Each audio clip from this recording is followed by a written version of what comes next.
it's that tug and war between free will and destiny, of like, is it genuinely our destiny to be the last generation that lives on planet Earth?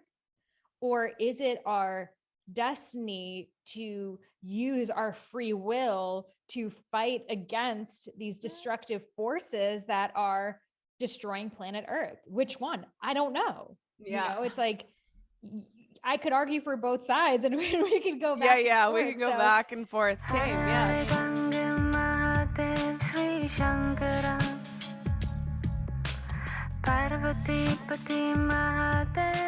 welcome back, Rosie, to the Highest Self podcast. It's so great to have you here. Thanks for having me again. And for the third time, I'd love to ask you, what makes you your highest self?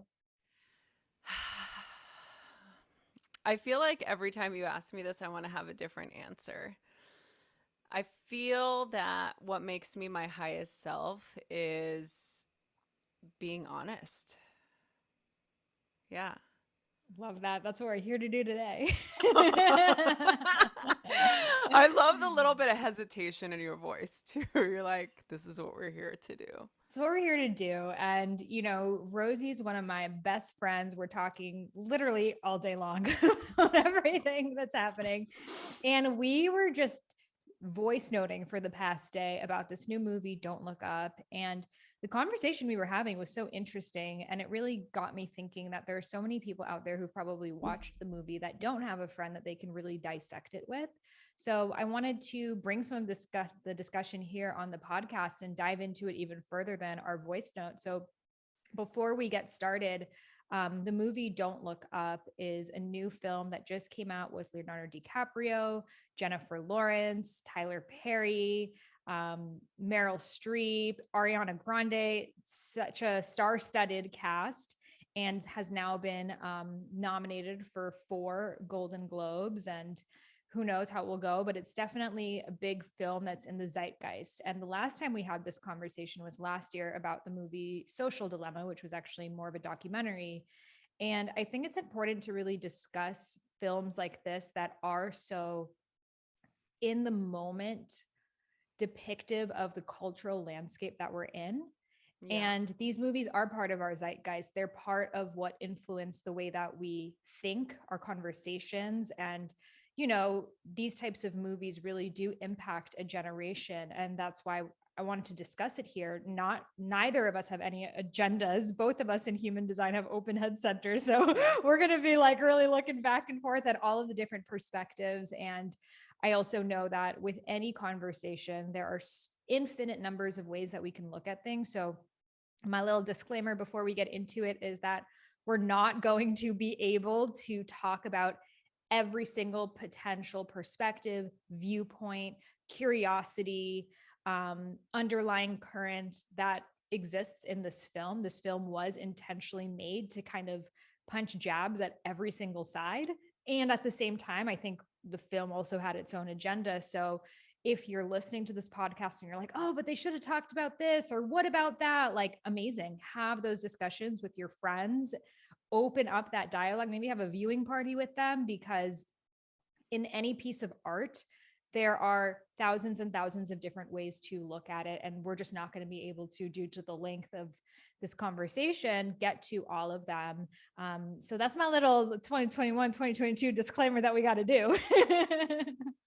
Yeah, no, I love I love everything about the disclaimer as well as everything that you and I have been discussing, and it is such a metaphor for where we are today in the current landscape of the world. And for me, like, I love satirical comedy.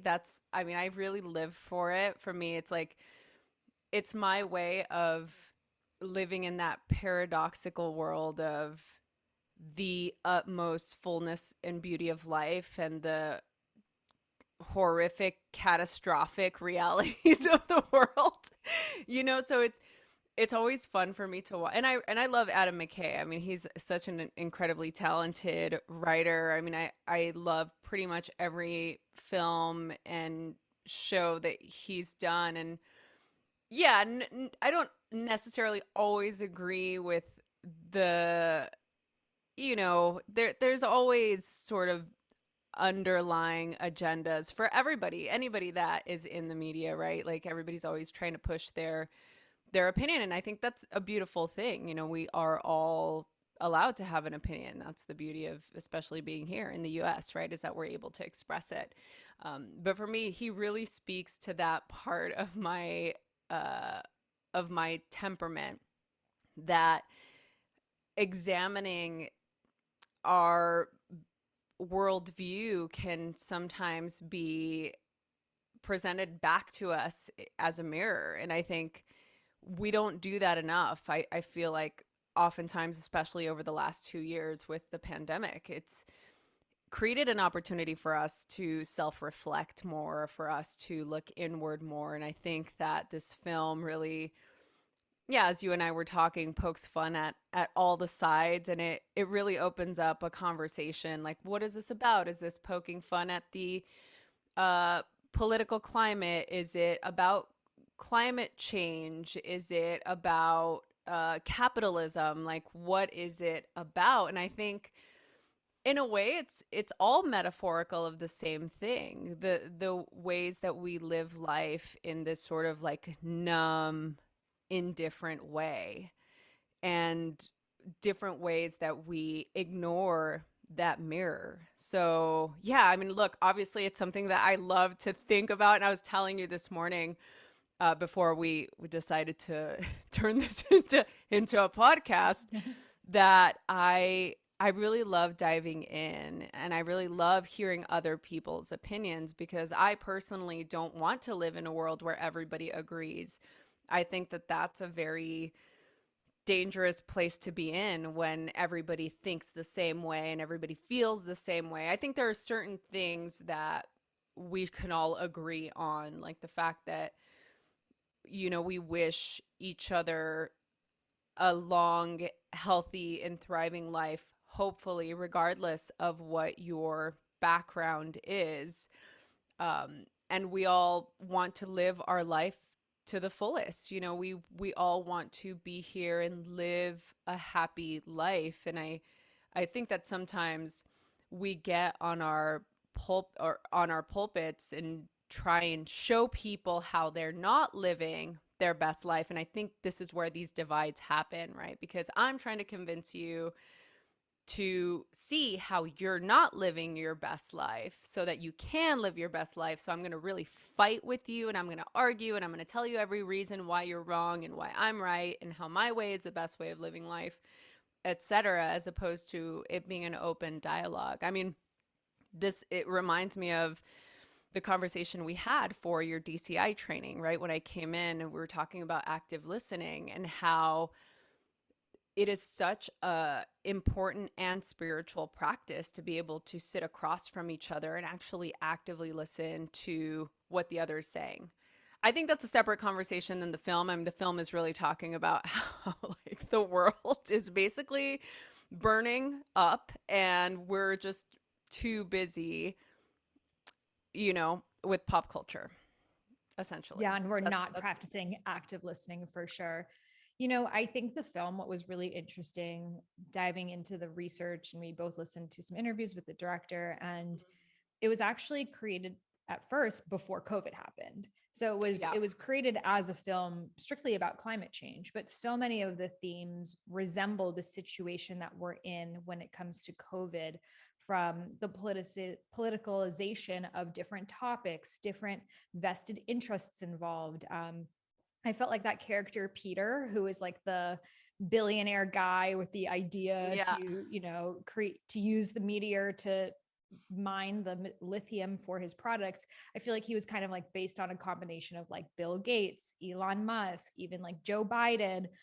So I kind of like how they really did take jabs at every single side that you could see. And I felt like the Meryl Streep character was very based off of Donald Trump. Like she was this kind of like self-righteous leader that took advantage of people's emotions, and was her heart really in the right place? In the film, you could kind of feel no in the film. But also it just showed that a lot of times situations that are real life situations, political figures will get behind them if it's advantageous to them Mhm. staying in office or not. So I feel like that conversation was happening, the conversation of businessmen who portray themselves to be, philanthropists taking advantage of global situations with this lens of philanthropy, but it's actually about capitalism. And yeah, and it's sort of like late stage capitalism of everyone is so busy taking care of themselves that when there is such a huge problem like the world ending, a meteor hitting Mhm. the earth, it's like everyone is still so caught up in the, well, maybe we'll produce jobs, right? And like looking at it in Yeah, such a small lens, or yeah, who broke up with who, right. even today, like you and I, we like send back and forth videos of like dissecting the psychology of the Kardashians. And, Yeah. we were kind of talking about how celebrity culture has become so big in our day and age because we are so isolated. And, back in the day, we used to live in community and have a village where we all got to know each other. So we could have a conversation about like what's happening in the village, have so many people that we all know. Whereas right now, you might make a friend and have no mutual friends. So it's like almost like a little bit hard when you have a friend that doesn't know anyone else in your life. That what celebrities give us is a reference point that we can all look at. They're basically archetypes that we can all, have a shared interest in and have our own perspectives on. And at the same time, we're so obsessed with who's dating who's broken up with who's cheating on who, that it comes from this like really, I think, tender place of like we just want to be part of a community. But Yeah. what it's turned into, because it's in social media, is that it's our smallness is like distracting us from this like catastrophic fear that I don't think we can really wrap our heads around, like climate change. Like truly the potential implications of climate change are so intense that we're just like in cognitive dissonance, we're in disbelief. Because if we actually dive into it, there's actually a term, it's like climate change depression that Mhm. happens, of like when people really dive into it, they get into this despair of like, holy crap, the world is ending. And there's so many different perspectives of how is it ending? Is this happening or not? And then that was sort of again another theme in the movie of the people who are just in denial of it. And Yeah. it's not until they see it, they see the meteor right in front of them, that they believe it. But by that point, it's too late. And I think it's really showing that in our society, by the time we actually get like the gravitas of the situation that we're in, it'll be too late. Yeah. Oh God, it's so yes. I mean, there's so many things that you said, and I mean, it really is an outrageously silly film. I mean, Yes. truly, it is, and I believe that that's part of what these type of allegorical themes in movies like this play in our lives, especially as conscious spiritual people, right? Because we live in the world of higher consciousness and allegory and um higher states of being and the desire to evolve and be better people. And so everybody here listening and even us, like we want the earth to be healthy, right? I mean, we want to have a planet, and for those people that get that sort of type of depression, I mean, as far as science is concerned, there's like not a comet that's near us for the next 100 years. So it's like as far as that is concerned, yeah, like we're safe in that regard ish, right? But I think the reality of the heaviness that you're talking about, the facing of what is happening all around us is underlying this the fear of dying, right? The fear of death and the fear of existence ceasing to be omnipresent, right? It's like dying is already something so scary, right? And thank goodness we're born with this temporary amnesia where we can actually live a healthy and happy life without thinking every day like the catastrophe of our life ending.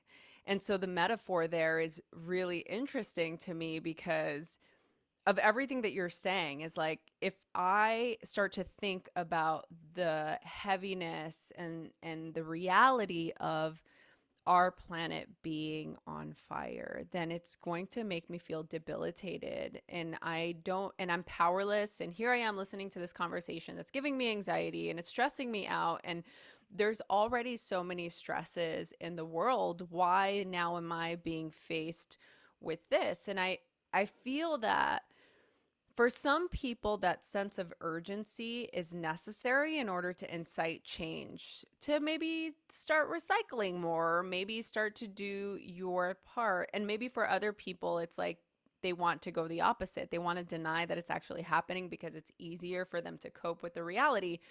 And is that not the case with everything in the world? That's the case with having healthy relationships in your life, you know, or looking for the right partner, or finding the right career, or finding the right type of system to lay as your belief curriculum. Is that not all the same thing? I think it's just such an interesting way to just examine our state of the world. And it's like, how else to bring to focus the fact that we are living in this utopia-esque,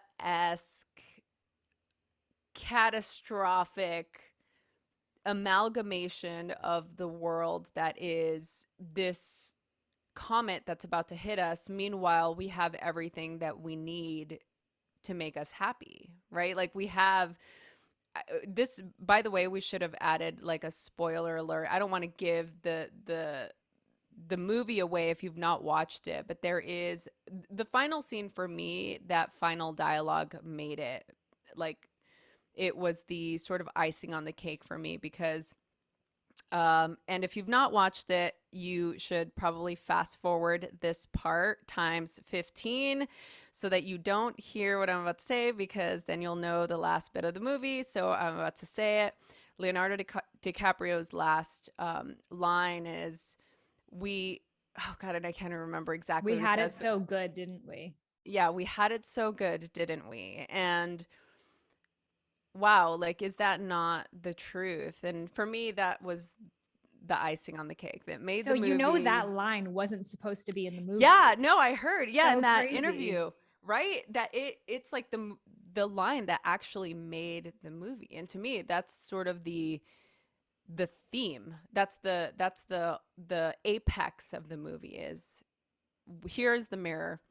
We have everything already. We have everything we need. And you know, for each of us that have a desire to follow our path, or desire more for our lives, or we want to be insiders for change, or we want to be able to make the world a better place, like that's incredible, that's great, continue on your path. But truly, for those of us who are constantly nitpicking at our life and are living in fear and are afraid of this going wrong, or saying the wrong thing, or doing the wrong thing, or this or that, it's stopping us, right? There's that fear that comes in where it makes us recoil and go back into our shell of non-experience. And for me, I think the ultimate loss of life is not experiencing life at all. It's being in this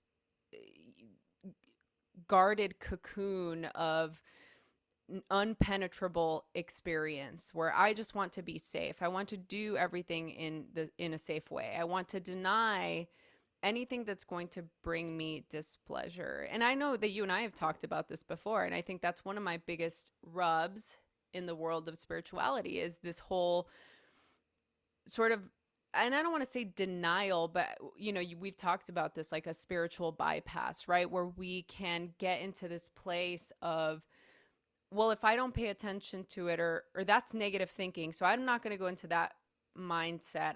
I rather be in the positive mindset and not think about it.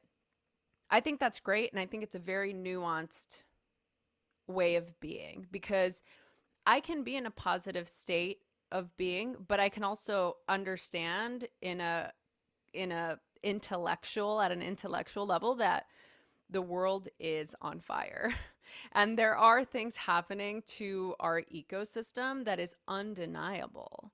But at the same time, I want to do my part, and I also want to stay in a positive mindset. And I think that that's what a lot of conscious people grapple with. How do I stay conscious? How do I remain in that positive, affirming state of being while at the same time not going into the frequency of fear, which a lot of our media is based on, right? This sort of Mhm. infotainment of terror porn that keeps us watching, and people are just so addicted to the fear mongering that happens in mainstream media, right?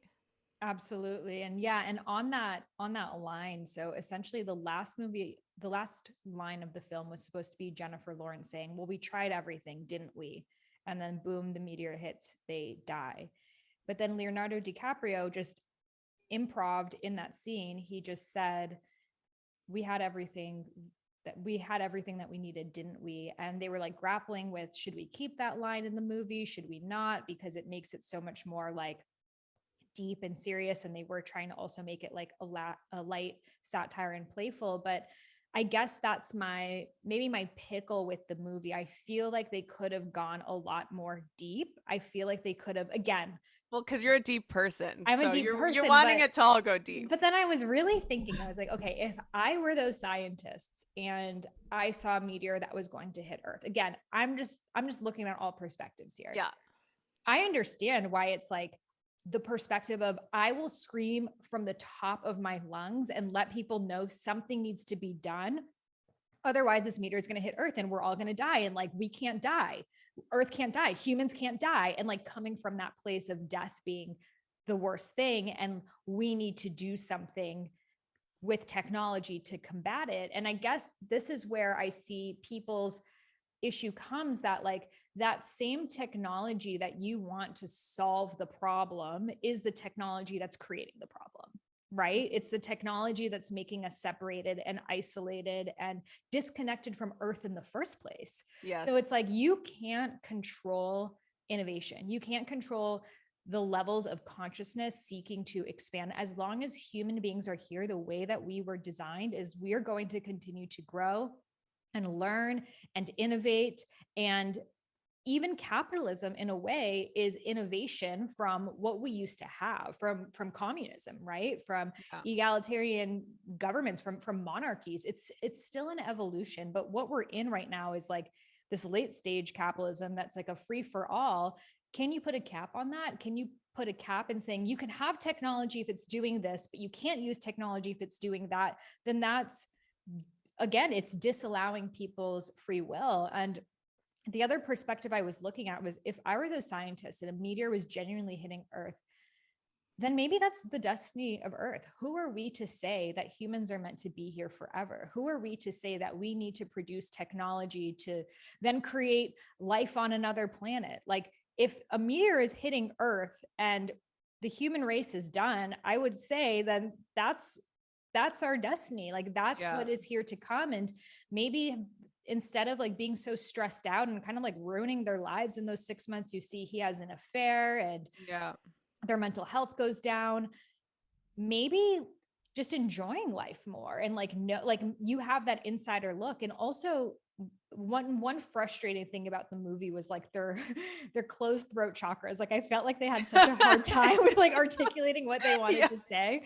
But I think also, like, if let's say we all got the news of the world was going to end, I think that it would lead to chaos and people loitering, etc. So maybe that's just like your inside knowledge of like, and let people live their lives. And maybe like the month before, so they can just be free and live Yeah. their highest expressions that month. Maybe a 6 month ahead time is like, okay, there would just be like no one doing anything. But Yeah. I think the Well, question there is, who are we to say that humans should live on Earth forever? yeah, I love that you're posing that question. It's such a great question because yeah, I agree with you. I mean, yeah, who are we? Why do we get to decide when it goes? I don't know that it's for us to determine that. And another thing that you're saying that it just brought to mind that we didn't discuss is there's a scene where they're there's a view from a helicopter as they're flying over. They're seeing the chaos that is ensuing in a town, right? People are losing their mind. And you see the differences. Some people are rioting and shooting other people and they're really going crazy. And then some people are just spending time with their families, and you're seeing Mother Nature work. You're seeing these animals just kind of do what they do, regardless of the knowledge or not. And Mm-hmm. there's also this instant clip of this orgy happening. I don't know if you missed it or if you saw that. That's like there's this like huge orgy going on, and it reminded me of this, of Burning Man. You know, like people go to Burning Man. It's this post-apocalyptic type of experience where everybody, there's no money, it's bartering. And by the way, I've never been there, right? This is all the things that I've read, and I know you've been there before, but it's sort of this permission to do as you would do if this was sort of the end of the world. Like, this is a new world, this is a utopia. How would you behave in this space? And I think it's really interesting. It's an interesting question to pose to all humans. It's, if you knew the date and the time, right, when Jennifer Lawrence has a diet app that's doing the countdown, like your diet is over. And then at the end, it's like your diet is over, which by the way is a separate, I think, a really interesting topic too, right? Where it's like diet begins or diet ends. That's when, for women especially, are so affected by this, because it's like I can't start living my life until I'm at the weight I want to be, until I have the body that I want, right? So going back to what I was saying before, this knowing when you're going to die, like how does that change anything? Like imagine we came into this world knowing exactly, oh, okay, like this person's going to die exactly on this day and this is how they're going to die, or this person's going to die in 60 years from this condition. And it's like, would that change our way of life? Would that change the way that we behaved in the world? Would that change your trajectory of your career? Would it change the things that you do every day? And I think that that is also one of these allegorical questions that we are grappling with every day. Like, how do you live your life every day knowing that there is an inevitable end for all of us that's guaranteed, right? So I don't know, going back to the topic of the countdown being a diet app, what are your thoughts on that? I mean, do you, as women, right? So I want to kind of just ask this conversation for women specifically, because talking about the throat chakras, I feel like even though, yeah, the president was a woman in the film, I felt that a lot of the women were the ones that's voices were being stifled, right? Like they were definitely being stifled. And even the president was going by the instruction of this, I'm going to call him the Elon Musk character. So what are your thoughts on that? How did you perceive that? Yeah, I mean, I think the diet app represented how we on earth stifle ourselves. We limit ourselves to expression and enjoying life. And we're, most people are defining themselves to their jobs and they're just in their offices or on their Zoom calls. And like, we're basically living our lives on a diet. We're not eating the foods, enjoying the experiences that we want to have. And in fact, maybe they didn't even realize it, but the diet being over when the world ends is like your soul is free. You're no Mm, longer restricted to this human experience and you're no longer on the diet of being limited to a human body. yeah. Wow. I love that. That's great. I What like did that you a lot. see? Yeah. Well, no, I see it as a, again, going back to the idea of it being a mirror to our society, how, as especially as women, we're very our body is our commodity, right? How we look is our commodity. It's how we can um advertise in the world. It's how we are being sold things, because we are conditioned to believe that we are inadequate, that we are missing certain things. And so we're trained to believe that only until we achieve X, Y, and Z can we live our life. Can we be free? Can we be happy? Or like, congratulations, your life can now begin, right? And in a way, I feel that those are the evil forces that we have to combat against. It's the negative pathology that we have. It's the fear that we have of not getting to the place that we want to be, when that utopia, that freedom is in us now, right? Like, there's a book that I love. It's one of my favorite Jack Kornfield books. It's called first the lo- okay, wait, it's ecstasy and then the laundry. I have to get it. I have to like look at it. Hold on. I'm going to pause me for 1 second because I want to get this. See the laundry. Yeah, it's called After the Ecstasy, the Laundry. And you know, Jack Kornfield talks about how we have these really incredible enlightening experiences, right, when we're in these deep states of meditation, for yoga, or in Buddhism. In the Yoga Sutras, it talks about this, and so does Buddhism, this near bija samadhi. It's the highest state of consciousness. And so when we get there, if we ever get there in this lifetime, that's always the aim, right, is to achieve the state of bliss beyond the attachments of worldly things and beyond the attachment of the mind. We get to this really ecstatic, enlightened space.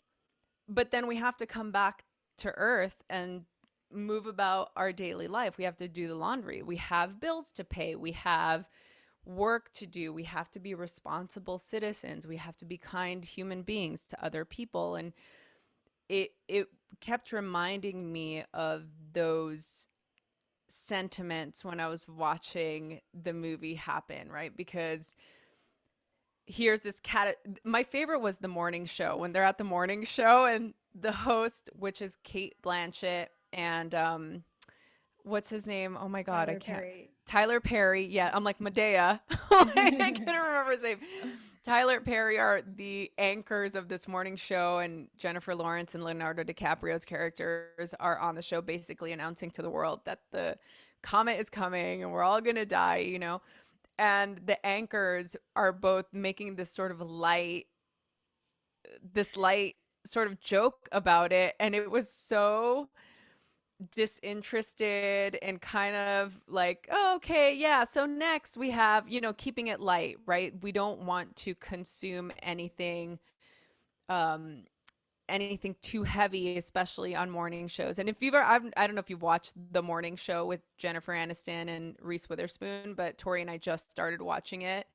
We're on the second season. It's hilarious, and it's funny to have watched that and then have watched this movie, because the whole morning show, for those of you that don't watch morning shows, the Today Show, Good Morning America, there is this sort of really light, playful, not that serious type of stories that happen, where it's a little bit bizarre because it's like the state of the world is really intense. Now, there's two sides to that, right? We definitely don't want to wake up and get bad news shoved down our throat. If we want that, you can watch CNN, right? Like, we don't necessarily want that experience in the morning. We want to be able to ease into our day and look into the bright side of life. We want to be optimistic, and so they have really lighthearted types of stories, right? Um, Occasionally, you might get something about the pandemic, etc. But again, I think there's two ways of looking at that. There's the way of, I'm not being in denial. I just want to be able to come into my day and approach the world with the cup half full, as opposed to, I don't want to start the day looking at the world as the cup half empty, because that's demoralizing for me. That means I'm going to have to up my medication and it's really going to be difficult for me. And so just because I don't want to go into my day like that doesn't mean that I'm a denier of what's happening in the world. That just means that I want to be able to start my day with funny cat videos. And that's okay. There's nothing wrong with that. I think I have an issue when people come in and are like, yeah, but you're denying, you're being you're spiritually bypassing the world because you're not paying attention to all Mhm. this tragedy Yeah, porn that that's word can happening. really be weaponized against people. It Yes, exists and it's used as a weapon. exactly. And again, going back to my favorite word, it's very nuanced because I feel like there's a discernment that needs to happen, and there's way more compassion that we need for each other and for the world. Just because I don't voice my opinion on something doesn't mean I don't have an opinion. Mhm. Just because somebody doesn't say that something is important to them does it imply that it's not important to them. I think we've lost the art of understanding each other and communicating at a deeper level. And I think that that's another theme that this film brings up. Yeah, and I think, when you really go into something like climate change is we can hear the stats, and I think all of us genuinely want to do what's best for the planet, but I think a lot of the shame and the Mm. assumed responsibility falls on the consumer. But we're in this world right now where most of us don't live walking distance to a farmer's market where we can get fresh, organic, regenerative soil food in our compostable bag and like bring it at home and like buy new food the next day. Like most of us don't live in that world, myself included. Especially now living in Florida, I'm like, wow, California actually had so many farmers markets all over the place. Yeah. Here, it's just doesn't. The closest one is an hour away from me. So, on top of that, in a pandemic, we're ordering things online more than ever before because we're not going into stores. Yeah. So I feel like a lot of the responsibility needs to fall under the hands of Amazon and Whole Foods and Walmart and Target and all these huge corporations where we kind of have no choice but to buy our food products, everyday goods from these things. And they're coming in giant cardboard boxes with so much space in them and plastic wrap and all of these things that we don't want, we don't feel good about, but we need the things, or at least it's more convenient for us to have the things. Yes, we could go off grid and grow our own food and completely live a no waste lifestyle, and that's such an amazing thing to do, and there are people doing that, but most people are so busy as it is that, again, it's to be like, well, you're not making your own shampoo from scratch, so you're the problem. Is like, why don't we have more options for people who are working all the time? They don't have time to make their own shampoo from Yeah. scratch every day. And I feel like, and it kind of showed a bit in that movie, is like those corporations, they don't have our best interest in mind, they have their profit dollars in mind. And it's just like a chicken and egg thing that as consumers, until we like genuinely like boycott and say, I'm not going to buy from you, Amazon, until you become more sustainable, Amazon's always going to do the thing that's going to increase their profit margins, and then we're going to always go for the best price, and then it just creates this like perpetual loop. So I think what I really wish that we could do is more companies stepping up, and how Yeah. can we offer people solutions that are made for them, a little bit more convenient than them doing everything. Growing your food from scratch is no joke. Like people are like, yeah, I'm just going to like live off grid in Costa Rica. Like, trust me, like if you've ever interacted with a farmer, like that is a full-time Time. job in Yes. itself. So, you know, that's what I feel like was missing. It's not that we haven't got it, it's that our lives have become so busy because we're required to work for every single thing that we buy. So we need to choose the convenient options, which come from corporations that don't honor the earth. Yeah, I love what you're saying because I feel that that is the next iteration of what we as the consumer, because we forget how much power we have. We have power. The people that, you know, are out there complaining about certain policies, etc. Like your dollars matter, how you spend your money matters. Like I've always seen that and thought it was quite interesting that we feel at times so powerless, but the power of the dollar is real, and the power of the dollar in mass can actually make a huge difference. So I think that us as the consumer, we start requiring more of that change. I think that big corporations have no choice than to listen to the people who are their dollar, right? The people who are the ones that are consuming. But I feel like for that, people have to have the knowledge. They have to have the desire to want that change. And yeah, I totally agree, and I have a I have a hard time too with some of those types of things, or some of the, there's certain accounts that I follow that, really dive deep into, like, for example, the world of lowering EMFs, and meanwhile hawking products that have EMF. Like, here, help combat the EMFs in the air by buying this electric device. I'm so like, that is the type of stuff where I'm like, I have that like, like, what? I don't, okay, wait, but I trust you. But that doesn't make sense to me, And I find it's a hard terrain to navigate, especially right now when there are a lot of conceptual products. And this is a conversation I have with Tori a lot because, you know, I like to have my rose quartz infused water, and somebody else might be like, okay, come on, like, you're really going the extra. And I'm like, hey, is it a conceptual product? If for me it works and I really feel that it's working for me, like, what is the harm in that, right? So I feel like there's also a little bit of that placebo effect that does take root, that you shouldn't shame other people for having. It's like, I have a ritual every morning, that I do.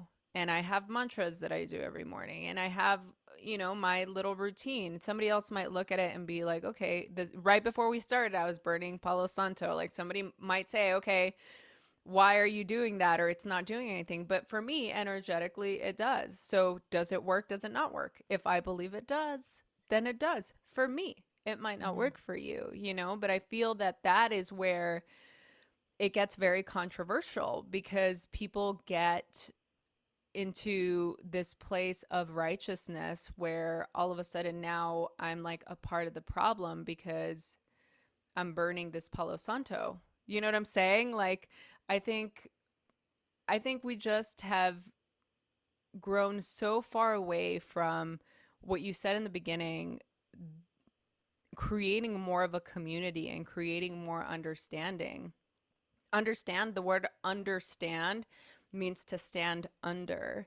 And so for us to actually be able to stand under the other and see their perspective and see what is working for them and see how we can serve the other is a lost art, because we're so focused on our own selfish agenda. And I think that Mhm. ultimately, yeah, this goes back to this film about how we are these sort of apathetic beings navigating this world.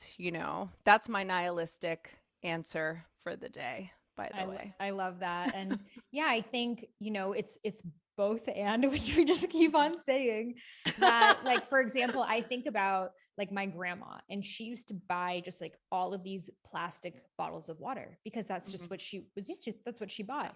And I'm like, you don't need to buy like a case of water bottles for yourself at home. Like, get a water pitcher. And I'm like trying to explain to her, but it's almost like she just didn't really get it. Or she's like, oh, come on. Like, do you know how many people at Costco buy these? And I think a lot of times it's oh, well, I can buy clothes. Do you see how many clothes the Kardashians are buying? Or I can do this thing because look, other people are doing it. And Yeah. it becomes this like, well, I don't want to suffer. I don't want to be the one to not get what I want when everyone Yeah. else is wasting. So why Yeah. not me?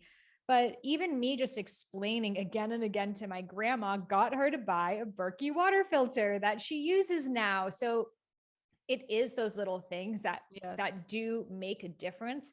Will I say that one thing will make the difference between climate change or not? No. There's I think what happens also is then it's like, oh, you want to talk about plastic bottles, what about the fish in the ocean? Oh, you want to talk about the fish in the ocean, what Yeah. about the meat, what about the crystal mines, what about the Palo Santo? And it like Yeah. becomes this like, and then that's when people get into the despair of like, oh shit, there's no way I could do enough because even these crystals came from a mine in Africa. Yep. So it's like, Yeah. and that's where it comes from. But at the same time, even one little thing is better than nothing. And the other point that you made of like our beliefs, at the end of the day, if it works for us, it works for us, is at the end of the movie, Jennifer Lawrence's little skateboard boyfriend, Yeah.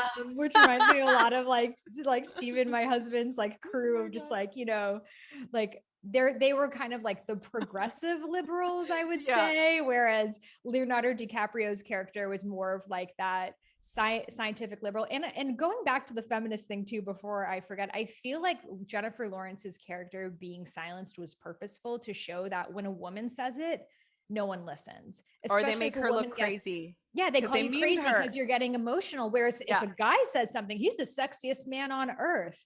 And I totally. also think Leonardo DiCaprio's character, he wasn't likable. He was cheating on his wife. He was an opportunist. He became super egotistical and power hungry. That it also shows like even these people that you would say a scientist or a doctor or someone that you put on the pedestal, they're not perfect either. They can also get bought out or caught into their ego trips as well. I feel like they were sort of talking a little bit about Fauci in his character of like the scientist that we all love and glamorize and applause, and like even he got some skeletons in the closet, Yeah. so but back to Jennifer Lawrence's boyfriend, when the world was ending, he's like, can I lead a prayer? And it just shows in those moments when like the meteor was hitting, like you see that shaman in the mountains and he's like doing his Yes. rituals, like that gave me chills of just like at the end of the day, all we have are our practices, all we have are our beliefs. And even if we all go to the same fate, which is death, it's how do you want to go out? Yeah. Oh, that's so good. That's so true. What Yeah. you were saying too about your grandma, like it's a different time, right? Like a different time where in that generation, like my parents' generation, they believed what they heard. They believed and trusted the government. They could not believe that the government or people, if they saw it in the media, if everybody else was doing it, that meant that it was okay. We went from being overtly trusting to now not trusting anything and having this huge disparity between what is fact and what is not fact, what is information, what is disinformation. We've gone the complete opposite of the spectrum, where it's like before, yeah, 1950s, 1960s, you would see ads of doctors smoking cigarettes and how cigarettes were good for you, and now it's like they cause cancer and this is really bad. And so where is the line? Where do we go? People always want to look to the powers that be to guide them to their highest good. And so I feel like both are bad. Like you can't be overtly trusting. You also can't trust anyone or anything at all. You have to be able to exercise your own, what is your own, like going back to what you were saying, your own belief. What are your beliefs? What are your values? And does that serve the highest good? Does it serve your highest good? Do you care about the highest good of your community? Or are you just concerned about your own self, you and your own people, and you want to build this private utopia and this self-sustaining ranch somewhere, and you don't want to worry about what anybody else is doing? Like, is that good? And I'm not saying it's good or bad. I'm just posing the question, like, is that the right way? And I even hate to use words that are opposing, like right and wrong. I feel that also, our language, the English language, is such a dichotomy. We've built this language that is very. I think we've talked about this before. At some point, we had this discussion. It's like the English language is a very polarizing language. And so, even looking at our language, right and wrong, black and white, this or that, where is the middle? Mm-hmm. Where is that gray? Where is our playing field where we are both equal, Mm-hmm. where we can both just listen and be with each other? I don't have to convince you of anything. You don't have to convince me of anything. We can just be in that deep state of love and connection. you There was know? a scene in the movie where there was a film director who made like a documentary on the comet, and he had the arrows pointing up and down. And he's like, it's all about the nuance. There, don't look up, don't look down. Like both sides need to come together. And like I felt so called out because it's like totally us in our world of like, hey, we're not here to polarize. Like we see Right. all perspectives. And like I could also see the aggravation of someone that's like, dude, the world is ending. Like it's not, this isn't a thing to take sides on. Like the world is ending. Yeah. But at the same time, it's like, did you screaming at the top of your lungs, getting yourself angry, creating more division, did that create a better ending? Yeah. Yeah.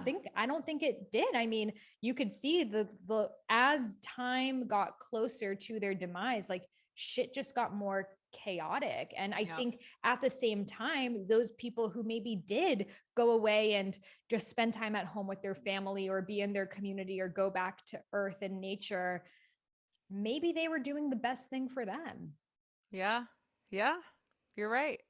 You're absolutely right. I love when people uh come to me and they're asking me like what I believe or who am I, what am I voting on, what am I doing, and I'm just like, why does it matter to you? Like, tell me why it matters to you. I'll tell you what I believe and I'll tell you what my stance is and what my stances are. I have no problem sharing that.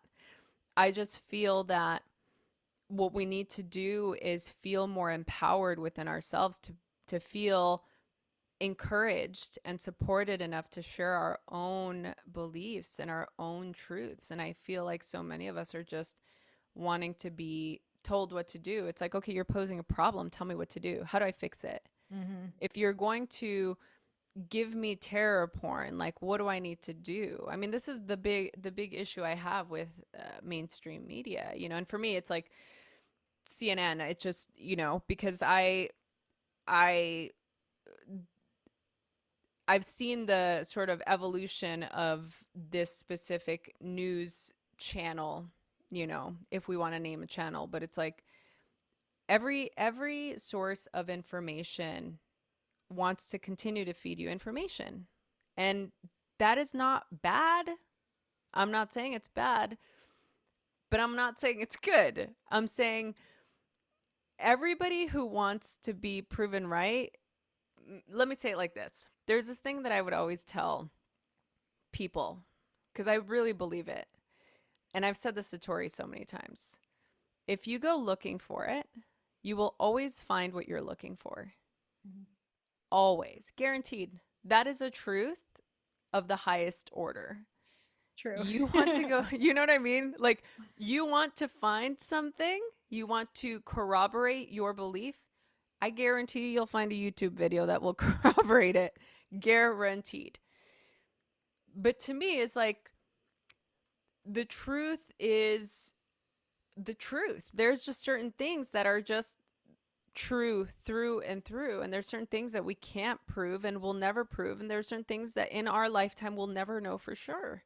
Yeah. So what do you know for sure? I think it goes back from the external expression to the internal expression, right? Like the subtle body system, the first three chakras root are the one for our sexual center, Svadhisthana, Manipura chakra. They're all how we relate to the external world. So the first three chakras are how we relate to our external environment. The higher four, heart, throat, third eye, crown, are how we relate to the internal environment. There's a reason for that. There's a reason why we have both. There's a reason why we have the ability to discern between this and that. There's a reason why we have two sides of the brain. Like we have a left side of the brain, we have a right side of the brain. Like I feel that part of our journey is to discover what is going to ground us into the reality of the world. And it's so hard for me to even say that because it's like, well, what is the reality that you want to create? Right? What is the reality that you want to create? Because if, like I said, if I stand true to the highest order of the truth that I just said, that if I want to prove my truth, I can absolutely corroborate it. We all can, right? We can all corroborate whatever reality we want to create. And for some people that's very exciting, and for other people it's terrifying, right? Because we've Mhm. seen this in historically.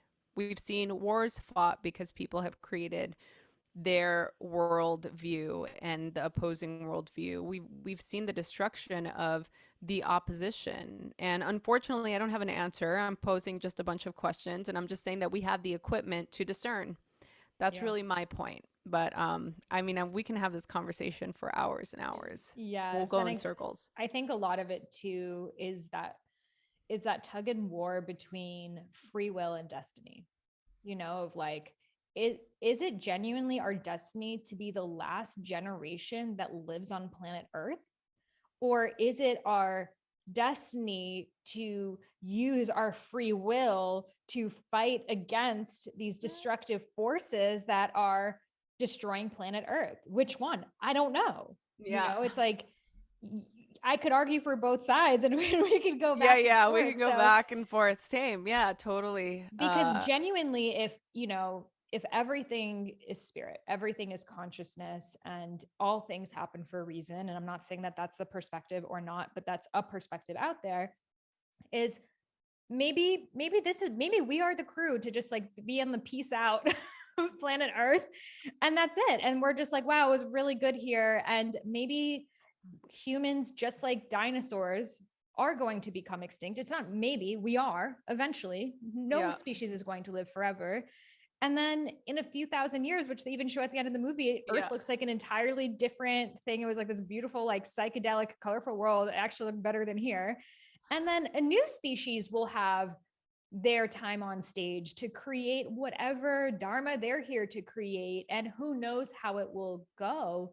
So is the lesson here to be learned to stand up and to say, no, we are disconnected from Earth, we need to go back to Earth? I think so. Is the lesson to be learned that we're here to enjoy this world and not spend all of our time fighting? I think so. Can those two perspectives live in harmony? I hope so. you Yeah, know me too. Yeah, I hope so. I pray every day for that being the case. I look at it from the perspective of I have to dilute some of these big topics sometimes because I just can't deal. Like my heart just can't deal with some of the stuff that's going out and going on in the world. Like I just don't understand it. Especially growing up in an environment like I did, right? Like growing up and seeing gang violence, like seeing brown on brown gang violence, like, and not understanding that at all. And I think for me, like, I have to go to this place of if I see somebody that needs help, I was at the grocery store and, um, I was get, I had my little cart and I'm like going to my car and I opened the tailgate and I started to put things in. I see this little older lady who was like struggling to get her walker thing, like her little like stroller walker out of her back seat. And she opened her door, her roller thing was in the back seat. She opened the door and I saw her like kind of holding herself up on the door, like I could tell that she was in a lot of pain, and she's like reaching with her right hand and trying to pull it out, and I could tell it's a heavy thing. So I walked over there and I was like, "Oh, can I help you?" Uh and she was like, "Yeah." She's like, I had just had surgery, and I didn't have anybody to help me today, and I don't have any more food in my refrigerator, so I decided to just come to the grocery store. And so I was like, yeah, okay, let me help you. So I help her pull the little walker out, and I start to unfold it and kind of help her get on it. And she was just like, oh, thank you so much, and you remind me of my granddaughter, and oh, like, bless you, thank you so much, and she's just kind of like going on, and I kind of see her and I'm like, should I go like help her get her groceries? Like I didn't know like at what point, how far I needed to go. But I helped her close, and I was like, are you okay? Do you need help? And she's like, no, like I got this. She's like, the hardest part is just getting it out. And I'm like, okay. So she goes and she goes in and stuff, and she closed the door, and off she goes, and I pull out, and then I see all these like stickers on her car, and I'm like, oh, that's interesting. I didn't think anything of it. It's like, okay, so we don't vote the same.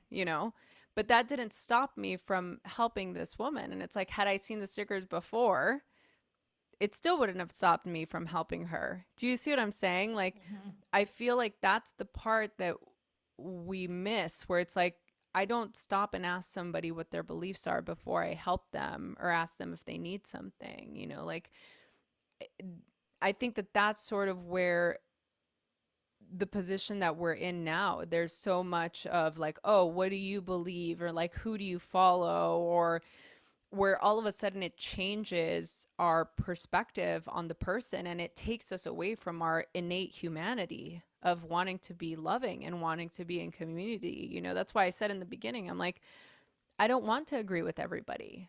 Like, I don't want to have everybody think the same thing. I don't want to surround myself around people that just will repeat everything like I am. I mean, in a sense, yeah, it feels nice. It's like, yeah, I want to be surrounded by like-minded people. I don't want the opposition. Of course, that feels nice.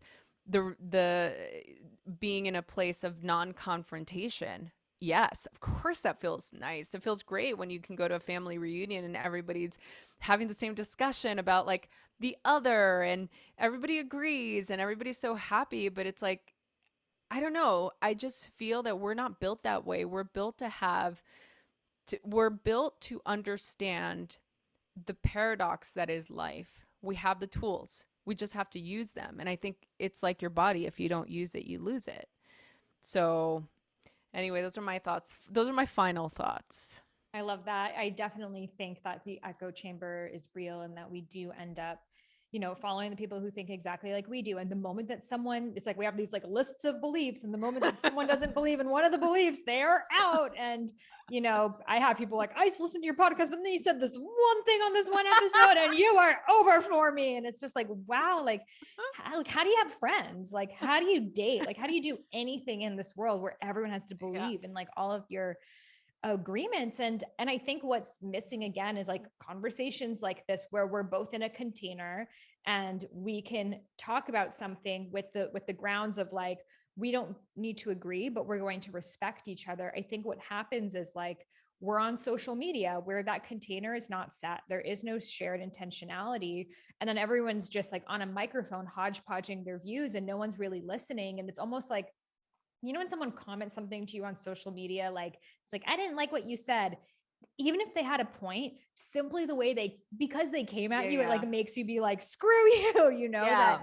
we need to have face to face Yeah. dialogues. And going into the metaverse conversation, that's my thing about this whole like metaverse world that we're trying to enter. It's like, we don't Yeah. even know how to have a human conversation, let alone have our avatars be having this conversation and be even further disconnected from each other's humanity, or like Yeah. there's no picture on the other side. Oh, So I'm looking forward to that movie. yeah, right. No, I mean, it's like such a, oh man. Yeah, you know how I feel about the disembodied statements.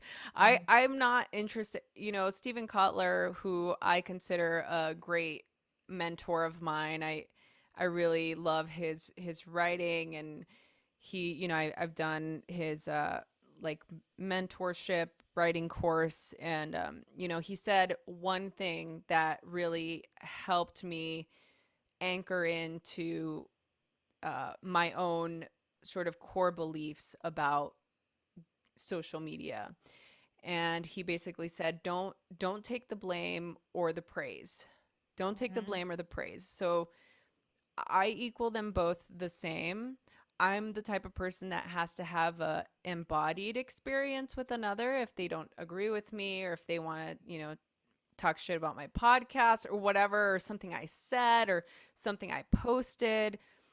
That's fine. Everybody's going to have an opinion. And yeah, it's in the approach, how you approach. All of a sudden, people, they have brave thumbs, and they sort of come at you in a way that they wouldn't do in front of your face. And I feel like that's unfortunately one of the biggest pitfalls I find on social media, that they don't, it's hard, right? Because it's like they don't really protect creators like that. Like they've not created a system where, you know, you can have a nuanced conversation, you can't comment on other people, but at the same time, it's like it gives you this access that Mm-hmm. makes people feel entitled. You know, they feel like they're entitled to you because they consume your content. Therefore, you're their employee. And I just feel like, man, we need to fucking get our shit in check, because let me tell you something, like, that is not the way the world works. And for people out there that feel the burning desire to share something, do it in a mindful way, and do it in a way that's going to serve the highest good. And if you think that serving the highest good is you attacking somebody else, then you're not obviously functioning from your highest self. Therefore, you probably need to listen to more of this podcast, because that really, that bothers me a lot. You know how I feel about that. It's like I won't stand for it. I've major boundaries when it comes to that, because I just feel that it's so unnecessary. It's so uncalled for that people feel that their opinion is more important than yours, or how they feel. It's like, okay, I'm not going to follow you anymore. And I felt compelled to tell you why, Mm-hmm. because you said this, or you allude. Mine was, my favorite one was, you alluded to X, Y, and Z. And it's like, okay, sorry. Sorry, I'm not sorry. It's like, okay, so I alluded to something. Like, I didn't offend anybody. And if you're offended for something that I alluded to, I would love to have a conversation, but then there have been times where I'm like, I don't want to talk to this person. This person's obviously unstable, and I don't wish to give them any more time or energy. And so I think it's, I don't know, it's a really interesting place to be in, for people to feel that compelled to throw stones, because that's what it is. It's a modern day stoning. And I think Mm-hmm. it's, people really need to do their history and do a little bit more self inquiry before they decide to throw that stone at somebody. Absolutely. Yeah. I noticed that Instagram now, when you message someone that you've never messaged before, or like haven't messaged in a long time, it like has this little thing that's like our community guidelines, or to like Yeah. be kind to each other. I'm like, I don't know, maybe that will like stop some like really angry person in the throes of sending a hate message, but chances are, those people are the ones with private profiles who don't put Yep. themselves out there and are just like spewing hate. And I guess, again, we can get into this loophole of like those are probably people who don't have a place that they can have a conversation, and grew up Yeah. not feeling heard, and they feel the need to, they probably had a parent who really asserted themselves, and they think that that's how you're being helpful or doing the right morally just thing. So much more to be discussed Oh in a yeah, man. future We podcast on that. All right. Well, where can listeners connect with you further and get your new book, Radically Loved, which we're going to do another podcast soon all about? Oh my God, we're gonna be on your podcast like once a month. Yes. The name of the book is called You Are Radically Loved, and it's a journey, a healing journey to self-love. I almost forgot my little subtitle there. You can go to just my website, radicallyloved.com, and you can follow me on Instagram at Rosie Acosta. And that's it. Yeah. I'm excited to hear what everybody thought about this conversation, actually. Yes. Let Even the us people know. who even the people who did not like it, you can mindfully send me a DM, and if it's a good conversation, maybe we can have it. Yeah. And I think use this as a conversation starter in your life. Like, with the people around you who maybe you're wanting to dive deeper, and maybe you guys both watch this movie or you share this podcast with them, and then have a discussion from there, because that's what we really need, especially people who are actively in each other's lives, family members, spouses, friends. Like, that's where it starts. If we can't have those conversations there, we can't have them in a public forum, let Yeah. alone with total strangers. So I hope this opened up the dialogue for these very important topics. And thank you so much for being here, Rosie. Thanks for having me.